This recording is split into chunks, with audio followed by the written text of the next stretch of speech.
Permission ఇచ్చినందుకు వారికి ధన్యవాదాలు తెలియజేస్తూ, ముఖ్యంగా ఈరోజు నా ఎప్పటి ఆకాల రామచంద్ర గారు ఇద్దరు నాయకులు,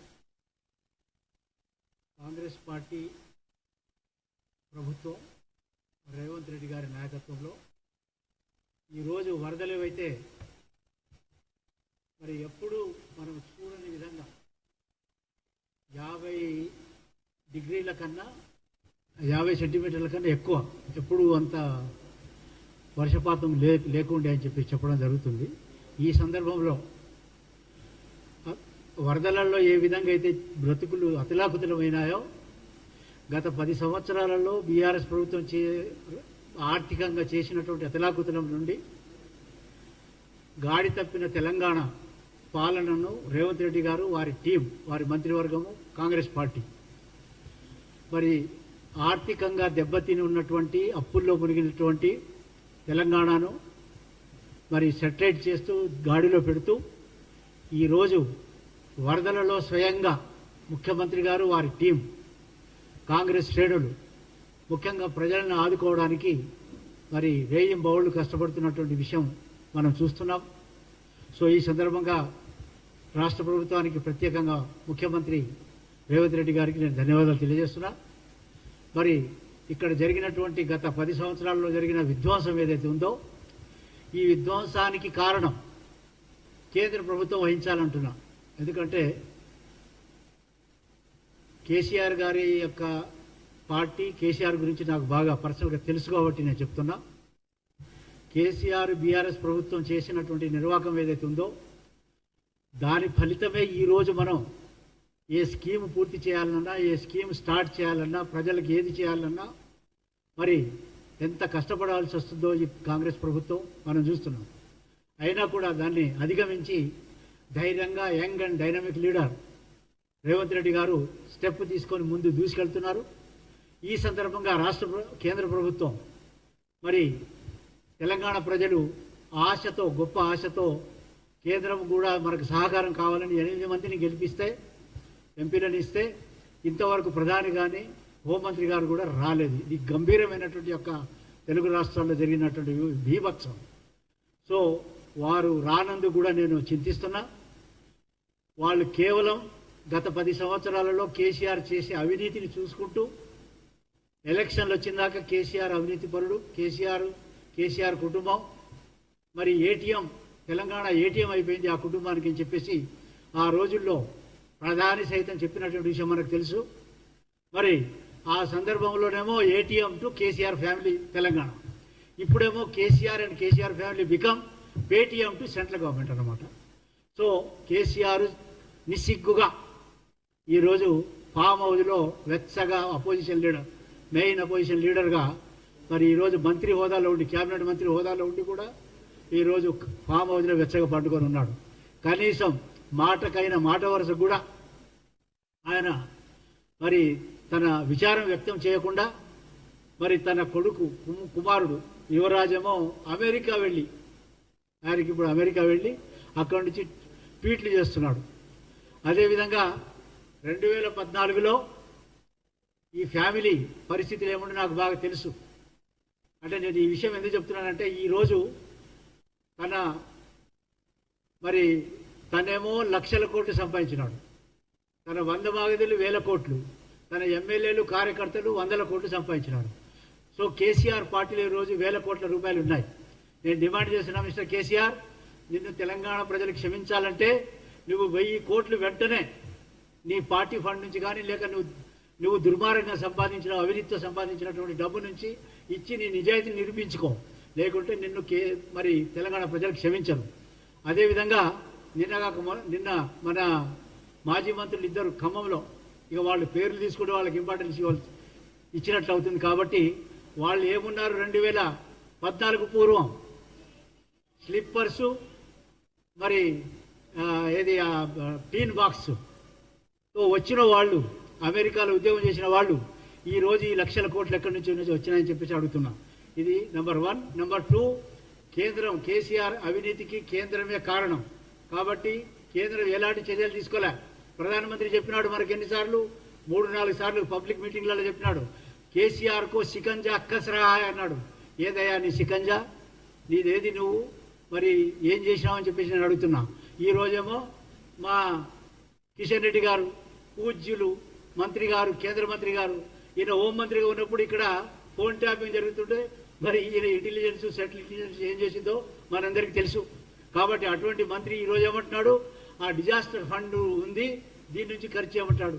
అదేమో యథావిధిగా యథాతథంగా జరిగేటువంటి కార్యక్రమం, దాన్ని ఈ వరదలకు లింక్ చేయడం ఇది సిగ్గుచేటు. Mister Kishan Reddy, you talk to the centre, you go to the centre, you meet prime minister and ఆయన్ని స్పెషల్గా ఇక్కడ విజిట్ చేయమని చెప్పండి.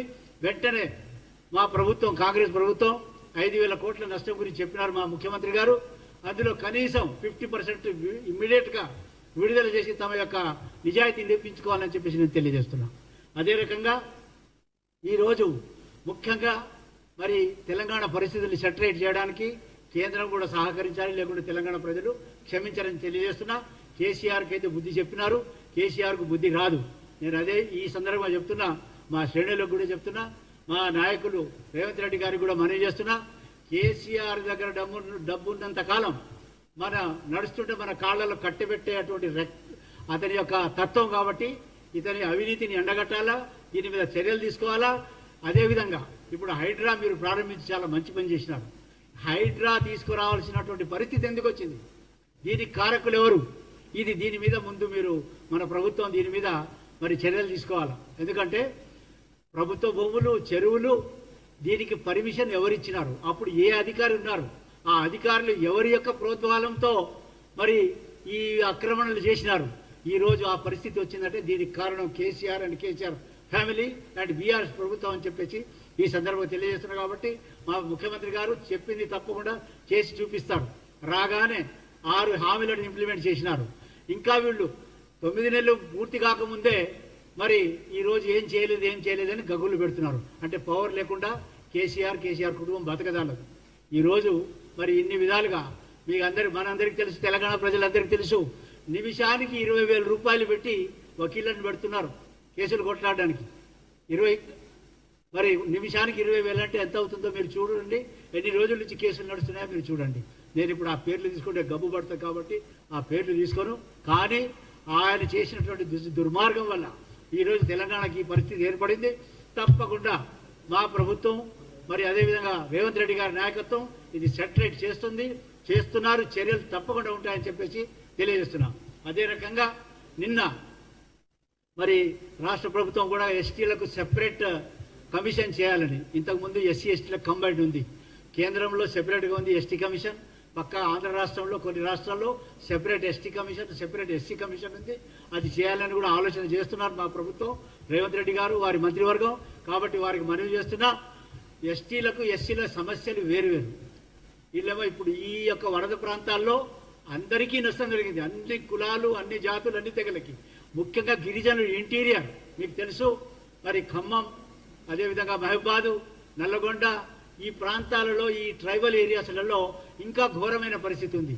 అక్కడ పిహెచ్సీలు పనిచేయడం లేదు, ఐటీడీఏలు పనిచేయడం లేదు, మాడా ప్రాజెక్ట్ పనిచేయడం లేదు, ట్రైకార్ పనిచేయడం లేదు, జీసీసీ పనిచేయడం లేదు. అదే రకంగా ఆర్టికల్ 275(1) ప్రకారం వచ్చే ప్రత్యేక కేంద్ర కూడా గత 10 సంవత్సరాలలో డ్యామేజ్ చేసిపోయినాడు కేసీఆర్. దీనికి కారణం కేసీఆర్ ప్రభుత్వం. ఇన్ని స్కీములన్నీ ఒక్క స్కీమ్ లేకుండా చేసి కేవలం ట్రైబల్ డెవలప్మెంట్ ఫండ్ అని పెట్టి ఆ ఫండ్లో 70,000 కోట్లు మరి డైవర్ట్ చేసినాడు, అవినీతి చేసినాడు. ఇవన్నీ రికార్డ్స్ ఉన్నాయి, రిపోర్ట్స్ ఉన్నాయి. మరి కాగ్ రిపోర్ట్లో కూడా చెప్పినారు ఈయన చేసినటువంటి అవినీతిని. దీని మీద చర్యలు లేవు. కాబట్టి తప్పకుండా ఈ కమిషన్ ఏదైతే ఉందో రాజ్యాంగబద్ధంగా మనకు తెలుసు, రాజ్యాంగం 5th and 6th షెడ్యూల్ గవర్నర్కు అధికారాలు ఉన్నాయి. ఏమి అధికారాలు అంటే సెపరేట్ కాదు, ఈ ప్రభుత్వం చేసే పనిని వారు కేంద్రానికి పంపించి ఆ స్కీమ్స్ అన్ని అక్కడి నుంచి తీసుకురావాలి. గిరిజనుల అభివృద్ధి ఇది కేంద్రం యొక్క బాధ్యత. కేంద్రమే ఏ కార్యక్రమం చేపట్టాలన్నా, ఐటీడీఎల్ నడవాలన్నా, పిహెచ్సీలు నడవాలన్నా, ట్రైకార్ నడవాలన్నా, ట్రైఫండ్ నడవాలన్నా, ఎన్ఎస్టీ ఎఫ్టీసీ నడవాలన్నా, అదే రకంగా ఆర్టికల్ 275(1) ప్రత్యేక కేంద్ర సహాయ నిధులు, గ్రాంట్లు ఇవ్వాలన్నా కేంద్రమే దీనికి బాధ్యత. కాబట్టి గవర్నర్ గారు తన యొక్క అధికారాలు ఉపయోగిస్తారు. దానికి ఇక్కడ స్టేట్ మరి ట్రైబ్స్ అడ్వైజరీ కౌన్సిల్ అంటే రాష్ట్ర గిరిజన సలహా మండలి, దీంట్లో ఎమ్మెల్యేలు ఎస్టీ ఎమ్మెల్యేలు మెంబర్స్ ఉంటారు. కాబట్టి అది కూడా ఫామ్ చేయబోతున్నారు మా ముఖ్యమంత్రి గారు. మరి ఎస్టీ కమిషన్ను కూడా సెపరేట్ చేస్తారు. ఎందుకంటే ఎస్సీ ఎస్టీల సమస్యలు వేరు కాబట్టి వెంటనే వారు చర్యలు తీసుకుంటారని నమ్మకం ఉంది. మరి వారు ఇంత కష్టపడుతూ మరి నిన్నటి వరదలలో ఒక అమ్మాయి, ట్రైబల్ అమ్మాయి, అగ్రికల్చర్ సైంటిస్ట్గా అన్మ్యారీడ్ అమ్మాయి, తండ్రి మోతీలాలు, అమ్మాయి పేరు అశ్విని నాయక్, వీళ్ళు వరదలో కొట్టుకుపోయిన విషయం మనం చూసినాము. మన మనసున్న పిలిస్తే పలికేటువంటి మన ముఖ్యమంత్రి రేవంత్ రెడ్డి గారు నిన్న తాండాకి వెళ్ళి మరి ఆ కుటుంబాన్ని పరామర్శించి వెంటనే మరి క్లాస్ 1 జాబు, ఒకరికి ఒక తమ్ముడు ఉన్నాడు, అమ్మాయికి తమ్ముడు అమ్మ ఇద్దరే ఉన్నారు, ఇద్దరేమో చనిపోయినారు, తండ్రి చనిపోయినాడు, కూతురు చనిపోయింది. సో జాబ్ ఇవ్వడానికి అదేవిధంగా వెంటనే 10 లక్షల చెక్ ఇవ్వడం, ఇందులో ఇల్లు ఇవ్వడం, ఇది నిజంగా సాహసోపేతమైనటువంటి చర్య. కాబట్టి నేను ముఖ్యమంత్రి గారిని, వారి మంత్రివర్గాన్ని అభినందిస్తున్న ఒక గిరిజన నాయకునిగా. నేను గత 78 నుంచి నేను రాజకీయాల్లో ఉన్నా. 78 నుంచి అంటే దాదాపుగా 46 సంవత్సరాలు. 46 సంవత్సరాలలో నన్ను స్వర్గీయ రాజీవ్ గాంధీ గారు మరి ఏదైతే నేషనల్ ఎస్సీ ఎస్టీ కమిషన్కి మెంబర్గా చేసినారో అప్పుడు నేను దేశం మొత్తం తిరిగిన ఎస్టీల పరిస్థితులు చూడడానికి, అదేవిధంగా బంజారాలు ఎక్కడెక్కడ ఏ రాష్ట్రాల్లో ఉన్నారని చెప్పేసి చూశాను. అక్కడ చూసినప్పుడు అక్కడి గవర్నర్లు ముఖ్యమంత్రులను కలిసిన, కానీ ఇన్ని రాష్ట్రాల గవర్నర్లు ముఖ్యమంత్రిని కలిసిన ఎప్పుడు 1989 టు 92 అప్పుడు 1,00,000 మంది సంతకాలు తీసుకొని కూడా మరి రాజీవ్ గాంధీ గారికి ఆ రోజు ప్రధానమంత్రి గారికి మేము గ్రామ పంచాయతీ గురించి రిపోర్ట్ సబ్మిట్ చేశాం. ఆ సందర్భంలో నేను కలిసినటువంటి ముఖ్యమంత్రులు కానీ గవర్నర్లు కానీ చూస్తే ఎంత చక్కగా వారు పాలన చేస్తున్నారు ఆ రోజుల్లో. కానీ కేసీఆర్ లాంటి ముఖ్యమంత్రిని, ఈ అబద్ధాల కోరు, ఈ అవినీతి కోరు లాంటి వాడిని నేను నా యొక్క 46 సంవత్సరాల నా ఎక్స్పీరియన్స్లో, రాజకీయ ఎక్స్పీరియన్స్లో నేను చూడలేదు. ఈ కేసీఆర్ గురించి బాగా తెలుసు, ఇంకా అతని గురించి ఎక్కువ చెప్పడం మనం నోరు పాడు చేసుకోవడం. కాబట్టి కేసీఆర్ చేసినటువంటి దుర్మార్గాన్ని మరొకసారి నేను రేవంత్ రెడ్డి గారికి మనవి చేస్తున్నా. మీరు చెప్పినట్టే అది యాక్షన్ జరుగుతుంది తప్పకుండా. మీ వెంబడి తెలంగాణ ప్రజలు ఉన్నారు, మేమంతా ఉన్నాం. కాబట్టి రేవంత్ రెడ్డి గారు మీరు వెంటనే ఈ హైడ్రాకు మీరు మరి ముందు తీసుకొచ్చింది ఎందుకు, దీనికి కారణం, దీని వెనక ఎవరు, వాళ్ళ మీద చర్యలు తీసుకోండి. వాళ్ళు అధికారులు, అదేవిధంగా కేసీఆర్ బీఆర్ఎస్ ప్రభుత్వంలో ఉన్న నాయకులు దీని వెనక ఉన్నారు. కాబట్టి వాళ్ళని ముందు పట్టండి, లేకుంటే మనకు అడ్డంకులు సృష్టిస్తారు. వీళ్ళు కేసీఆర్ దగ్గర డబ్బు ఉన్నంత వరకు ఇదే నాటకాలు ఆడతారు. లక్షల కోట్ల డబ్బు ఉంది, ఈ నాటకాలు ఆడకుండా కట్టుదిట్టం చేయాలని చెప్పేసి తెలియజేస్తూ, ముఖ్యంగా రాష్ట్ర ప్రభుత్వాన్ని మరొకసారి వారి టీంగా బ్రహ్మాండమైన కార్యక్రమాలు ఈరోజు 2-3 రోజుల నుంచి వరదలలోనే ఉన్నారు. కాబట్టి వారికి మరి ఒకసారి ధన్యవాదాలు తెలియజేస్తూ, మరి గిరిజనులు కూడా ధైర్యం చెడకుండా వారికి పిఎస్సిస్ రెస్టోర్ చేయాలి, ఐటీడీఏలు రెస్టోర్ చేయాలి, మాడా ప్రాజెక్టులు రెస్టోర్ చేయాలి, ఆర్టికల్ 275(1) కింద ప్రత్యేక కేంద్ర నిధులు తేవాలి. అదేవిధంగా మా మరి మంత్రివర్యులు ఎవరు కిషన్ రెడ్డి గారు, కేంద్ర మంత్రివర్యులు వెంటనే మీరు ఆ 1,300 కోట్లు ఉన్నాయి మరి ఖర్చు చేయండి, అది యథాతథంగా యథాలాపంగా వచ్చే నిధులు. కానీ ఈరోజు 5,000 కోట్ల నష్టం జరిగినట్టు అంచనా వేసి చెప్పినారు. ఇందులో కనీసం 50% నిధులు వెంటనే రిలీజ్ చేయించాలని చెప్పేసి మరి ప్రధానమంత్రి గారు, హోంమంత్రి గారు కనీసం మరి ఇక్కడ పర్యటన చేసేది ఉండే. సరే, అది వాళ్ళ ఇష్టం, వాళ్ళ పార్టీ ఇష్టం.